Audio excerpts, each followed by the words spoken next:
Hey, join the club. I've been having knee problems my whole life.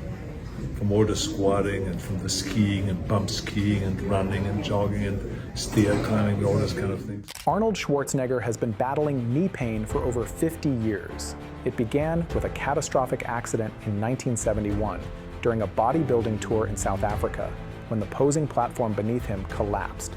His kneecap dislocated, cartilage tore, and he came home in a full leg cast, unable to walk even with crutches. But that was just the beginning. And then there were times where I couldn't do with 200 pounds a squat because it was so painful. So it wasn't really that much about I don't have the strength. It was so sensitive, it was so overtrained or worn out or whatever it was. For decades, the pain got so bad that this man who once squatted 500 pounds couldn't even handle 200. The strength was there, but his knees were crying for help. Most people would have given up, accepted it as just part of aging, started avoiding stairs, stopped exercising, and settled into a life of limitation. But Arnold discovered something different. And then having had surgeries on my shoulders and knees and all of those kind of things, it's important to kind of protect my body and do therapy training at the same time. So I just do it faster, lighter, but correct exercises, and I try to stay young. Instead of stopping, he learned to move smarter. Today, at 78, he's still skiing down mountains, biking around the country, and training his legs with the precision of a physical therapist. His secret? Specific exercises that protect your knees while rebuilding strength, even if you're starting with pain, arthritis, or decades of wear and tear. In this video, I'm breaking down Arnold's knee-saving routine, backed by the same physiotherapy principles his medical team uses. You'll soon see why 37% of adults over 65 live with chronic knee pain, and more importantly, how to avoid becoming one of them. Stick with me, because at the end I'll share a bonus exercise and recovery strategy that almost everyone overlooks.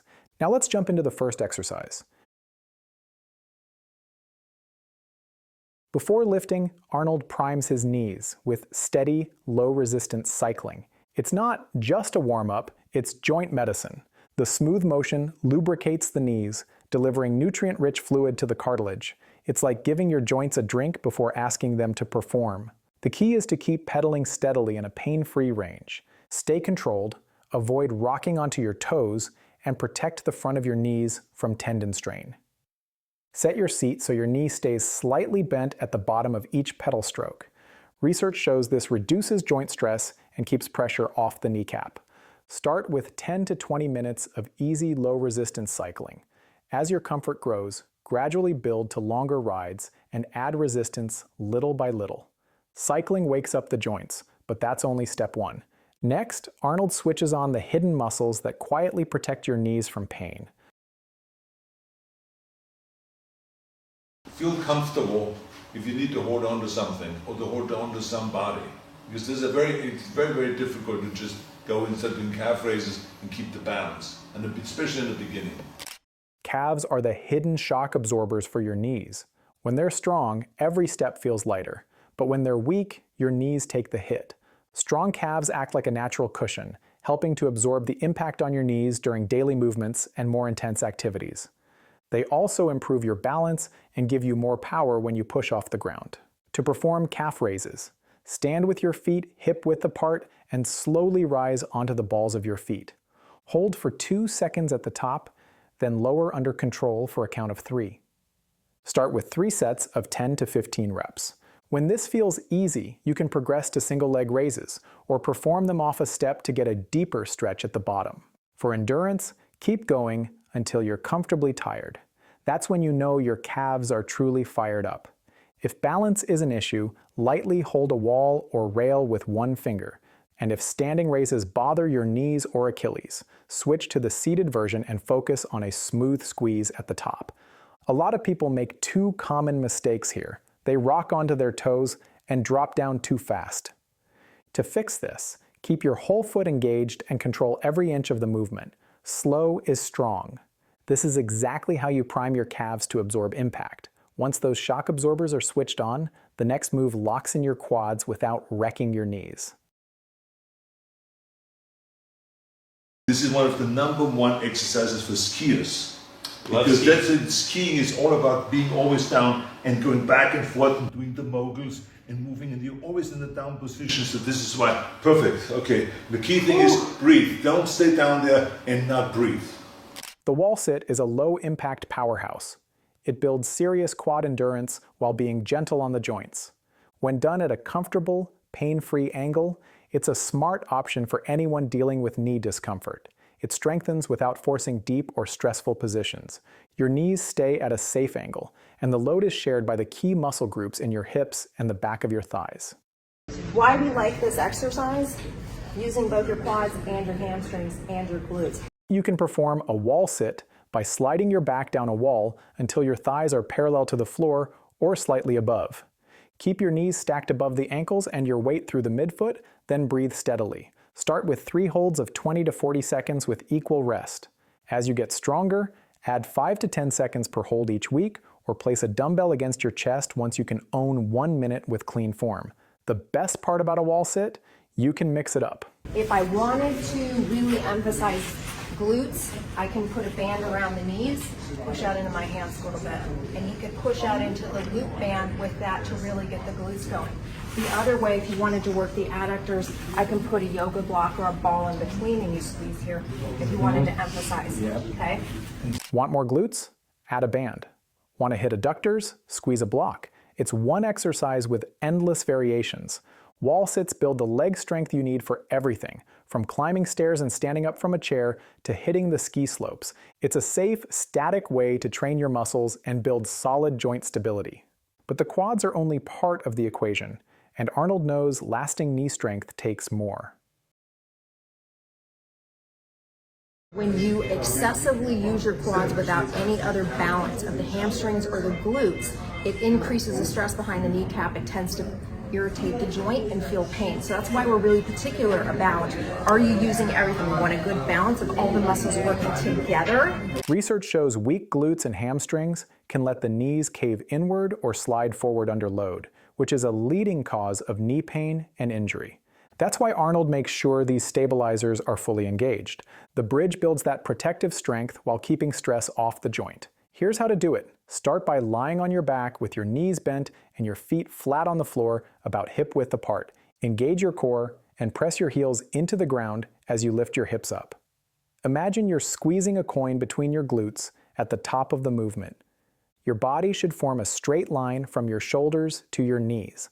Hold this position for a moment before you slowly lower your hips back down. Do 3 sets of 10 to 15 reps. A study in the International Journal of Sports Physical Therapy found that bending the knee to about 135 degrees activates key hip muscles better. This helps support the knee and stops the hamstrings from getting too tired, which makes the exercise more effective. Once you can knock out 15 reps with ease, you're ready for the next challenge, the single leg hip bridge. From the same starting position, lift one foot off the floor. Push firmly through the heel of your grounded leg and raise your hips while keeping them level. Don't let one side drop. Aim for 6 to 10 controlled reps on each leg. When you strengthen your backside, you not only build a stronger foundation, but also improve your stability and control. Now it's time for the next move, one that's widely recommended in rehabilitation and knee strengthening programs. It's not just important for skiing, it's absolutely crucial for everyday life. Any guess? Here's what most people don't realize. Your knees get injured during the movements you don't train for. The awkward step off a curb, the sudden direction change, the moment your body has to react faster than your muscles are prepared for. This exercise fixes that gap. It trains the stability and control that keep you bulletproof when movement gets unpredictable. Start in a split stance, 1 foot forward, 1 back, both knees slightly bent.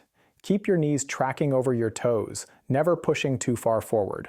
Lower only as far as feels comfortable, without dropping your back knee to the floor. Hold until you feel fatigue or lose balance. That's your baseline to beat next time. But here's where most people go wrong. They let their front knee cave inward or lose their footing. Keep that knee aligned and grip the ground with your whole foot. Start with 2 to 3 sets. Use a wall or chair for support if needed. Once you've mastered the hold, it's time to add movement. Now try to go and make a bigger step forward so that the back leg is almost straight. From your split stance, step through into a controlled lunge, then push back to starting position. Same alignment rules, knee over toe, and torso tall. Do 8 to 12 step-throughs per side. The magic happens in the control, not the speed. Another common mistake here, collapsing your arch. Keep your foot planted strong. This is what protects your knee when the ground isn't perfect. Master this pattern, and you're training for every unpredictable moment life will throw at you. Forward and back, handled. But there's still one direction that breaks most people. Sideways. Linear strength isn't enough, because life demands side-to-side control. The lateral step down is especially beneficial for people over 50 who want to keep hiking, climbing stairs, or, like Arnold, skiing down mountains at 78. This movement forces your hip, knee, and ankle to work together, improving coordination, strengthening your stabilizers, and ensuring your knee tracks correctly under pressure. It also trains eccentric control, teaching your muscles to absorb force safely, which is one of the best ways to protect cartilage and prevent overloading the joint. Start by standing sideways on a low step about 10 to 15 centimeters high. Keep your gaze forward. Slowly lower one heel toward the ground just until it makes a light tap, then rise back up. Keep your knee aligned with your second toe, and avoid letting it drift inward. The key is to go slow on the way down. This builds the control in your quads, hips, and glutes that protects your knee. Start with 2 to 3 sets of 8 to 12 reps per side, using support if you need it. As you get stronger, you can remove the support or use a higher step. If you've ever felt wobbly stepping sideways off a curb or noticed your knee drifting inward on stairs, this exercise is your insurance policy. You now have Arnold's exercises, but here's what separates him from everyone else who gave up. What is it that they can do? What can athletes do or people do in order to really get into it again and to work out? Is it kind of like using heat baths? Is it using ice bags and to ice the whole thing, or going back and forth? Or is it more warming up? Most people think recovery means expensive equipment. Arnold's secret? He thinks differently. The only reason why someone doesn't want to go to the gym when they get up is because they were thinking. That's the biggest mistake you can make. I don't think. Even on his stiffest mornings, Arnold moves. He feeds his animals, rides his bike, does his routine. The stiffness melts away. Most people think their way out of movement when joints hurt. Arnold thinks his way into it. Flexibility is just as important as weight training itself. This philosophy changed everything. Movement became medicine, not punishment. Actually, one of the most forgotten things is you need to be able to straighten your knee. The details matter. If you can't fully straighten your knee, you're leaving strength on the table. And then when you do squats, you warm up the knees. Or when you do deadlift, you warm up your lower back. In order, it's always important to warm up and then cool down. Preparation beats compensation every time. Use active recovery, smart movement, and listen to your body. Add quality sleep, hydration, and real rest, because your tissues don't get stronger while you grind, they adapt when you recover. This is why Arnold can still ski at 78, while others his age can barely walk downstairs. If he can rebuild his knees after 50 years of problems, what's really stopping you? 10 years from now, will your knees thank you for starting today, or regret that you waited?